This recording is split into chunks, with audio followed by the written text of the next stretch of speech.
This is clearly Mexico, and that means our journey is coming to an end. Does that also mean that the answers to all the questions we have gathered along the way awaits us here? Well, judging by everything that have happened so far on this journey, it's probably best to head out to look for them, rather than to wait around for the answers to find us. And our first stop in Ciudad de Mexico has a promising name, La Casa de Satoshi, a co-working space and a grassroots hub for Bitcoiners, tucked away in the heart of the city. At La Casa de Satoshi we meet Santiago, and after giving us a quick tour, he explains to us what La Casa de Satoshi is all about. Oh, and unfortunately I did mess up the microphone settings here, so if we can get Mozart to quiet down a tiny bit.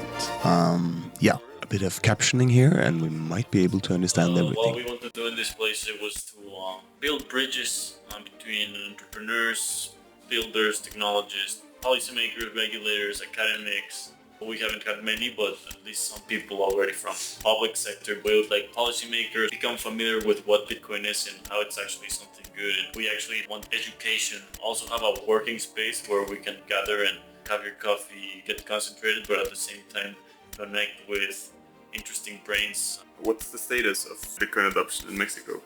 Bitcoin adoption in Mexico is very... As Santiago's grunt clearly indicates, Bitcoin adoption in Mexico isn't exactly taking off anytime soon. On BTC Map, where we have grown used to seeing this rich, dark orange color in places like Berlin and Panajachel, which signals a dense cluster of Bitcoin vendors, Ciudad de Mexico welcomed us with a paler shade of green, hinting that only occasional merchants accepts Bitcoin here and there. We are back in the realm of fiat. So, is this where we admit defeat and head straight to our cash machine to withdraw some Mexican pesos?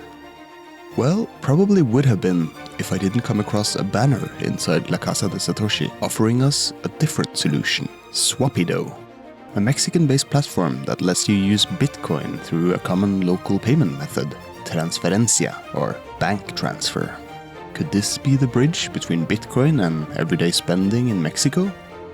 And more importantly, could it help us avoid withdrawing any cash? In order to figure this out, I reach out to one of the founders, Gustavo Flores.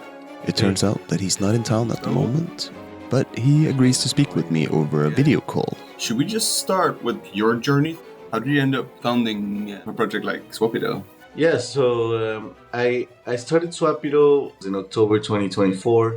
I guess it was really around 2018 that I became a real Bitcoiner and I went all in. I quit my job, I quit my studies at university, and I realized that, it wasn't easy for someone like me who earned in Bitcoin and who spent in Bitcoin to live on Bitcoin in Mexico. So I built Swapido for myself and my friends that are in a similar situation than me.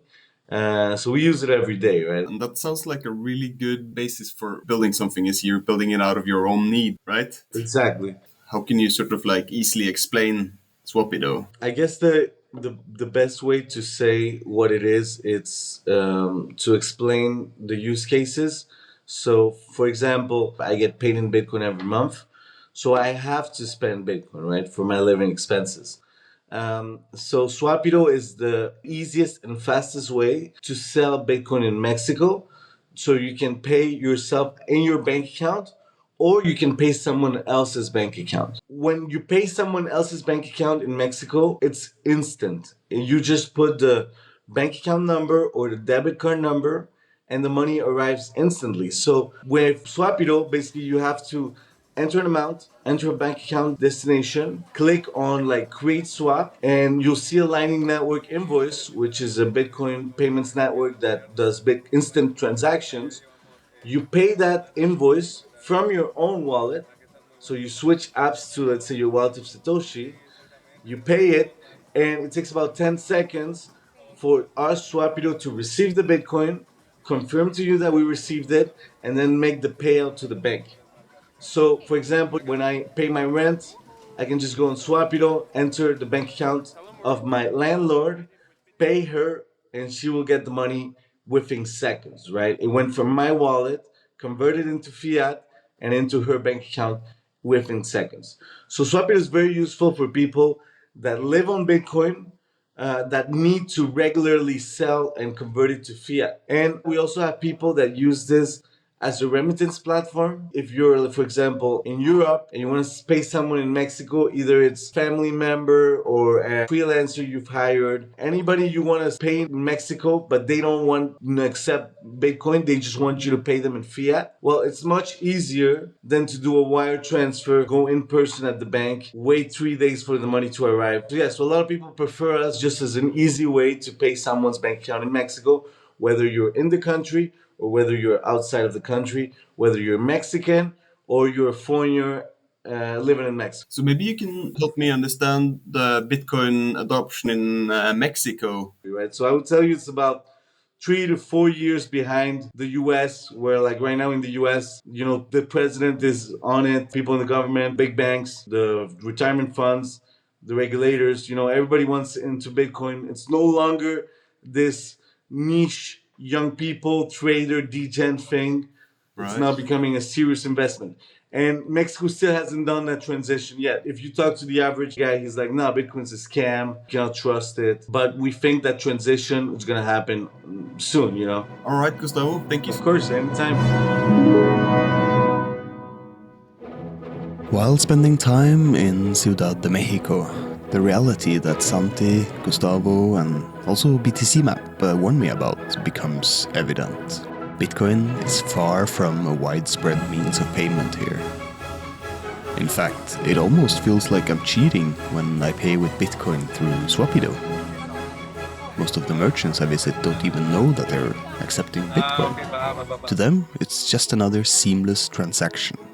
But behind the scenes, each of these payments is routed through a network that is censorship resistant, decentralized, digitally scarce, and secured by the most powerful computing network in the world.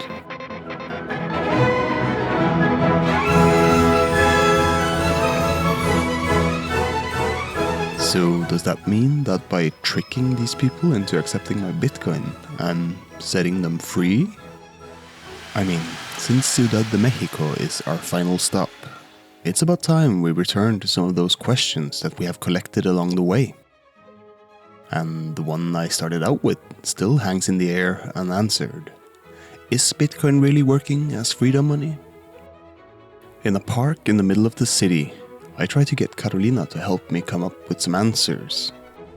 So now that our journey is coming to an end, what has been the most interesting to see and discover?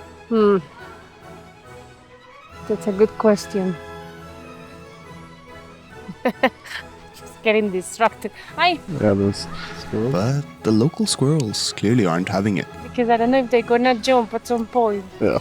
Judging by their aggressive tail flicks and judging stares, I think they're trying to tell me something. Figure it out yourself, buddy. No shortcuts here. So, does Bitcoin work as freedom money? Well, that's the question we've been chasing across cities, jungles, lakes, and street corners in Latin America. But we didn't start there. We started back in Bergen, Norway. And early on, our big question split into... Actually, so far nobody has shown up in my shop and say, can I pay with Bitcoin? Can Bitcoin really foster freedom if nobody's actually using it? And So there's two processes. There's this. is adoption driven from the top or grown from the bottom? I'm in Medellin. In Medellin, our two questions then divided into four. And this fracturing didn't stop there. Like a cancer, our questions kept multiplying throughout the journey. Although we did stumble into some bold declarations along the way, So we need to start talking about with Bitcoin you can save money and from the government. That is a very important point of view. we also got entangled in El Salvador's political paradox. President consolidating power, citizens at last experiencing that it's safe to go outside, As a Salvadoran, I could have never imagined that could happen. When I grew up, I couldn't go out of my home at night because there were the danger of being killed. And if we go back to Bukele, yeah, Is he like a chameleon? but no longer sure whether they can still speak their minds. I'm a little bit afraid to speaking about that, Okay. Yeah. Gotcha. And all of this happening under the parole of launching the world's largest Bitcoin experiment on a national scale. And then, all of a sudden, the government seems to pull back, Solo fíjese que no nos permiten estar grabando. We cannot record. Okay. opting instead for a loan from the IMF. By this point, top-down adoption was starting to look, shaky. Not just technically, but also ethically. In a sense, it wasn't until we got to Berlin that certain things started to click. Coming from an individualistic culture, it hit me. The Satoshis that I watch in my wallet gaining around 60% purchasing power each year for me could actually circulate in a community and hence grow the purchasing power for everyone. We heard about Bitcoin giving people access to financial tools that bank never offered them. I know a lot of people who are using the wallet to save money, to buy a motorcycle. And what it's like to use Bitcoin as everyday money. Eating for free on the highs, sentido que he comido gratis. and then, I guess, having to get creative on the lows.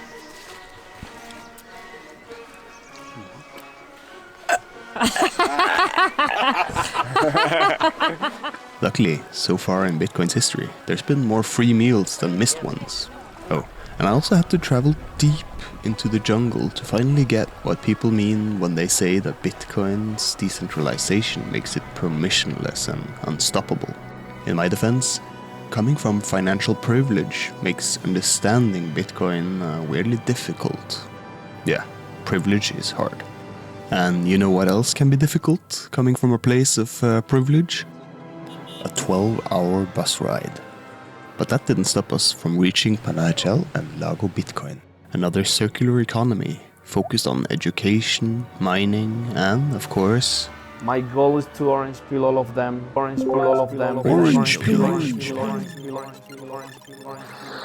And Guatemala sort of shifted the narrative a little. We were reminded that Bitcoin as a brand new kind of money brings entirely new use cases. Build a world where no one can rewrite history, and we can use Bitcoin to do that. Like securing truth itself.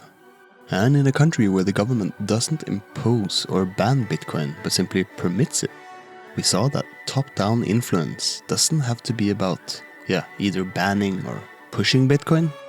It can simply be about permission and letting people choose for themselves. And then came Mexico and Swapido. If no one accepts your sats, fine, trick them into a Bitcoin transaction. Freedom money disguised as everyday cash. But does that mean we are setting those people that we sort of trick with Swapido free? If you put me on the spot and I have to give a straight answer, does Bitcoin actually work as freedom money?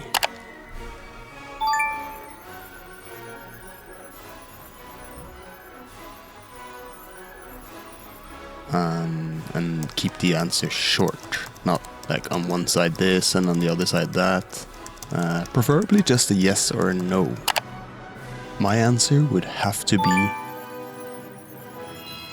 yes. So, do you accept Bitcoin? Here. In this moment, Not always. Not easily. But who said freedom would be easy? And on our little journey, Bitcoin provided us with internet, cash, burgers, groceries, sodas in the sunset, a volcano, around 700 kilometers on the road, coffee, dessert, and a traditional El Salvadorian drink that I still don't really know what was. Keychains, crickets, cough medicine, hotel rooms. Don't film me like this. This is not part of the documentary. I think I have a fever. New friends? Yeah, turns out you can actually buy those with Bitcoin.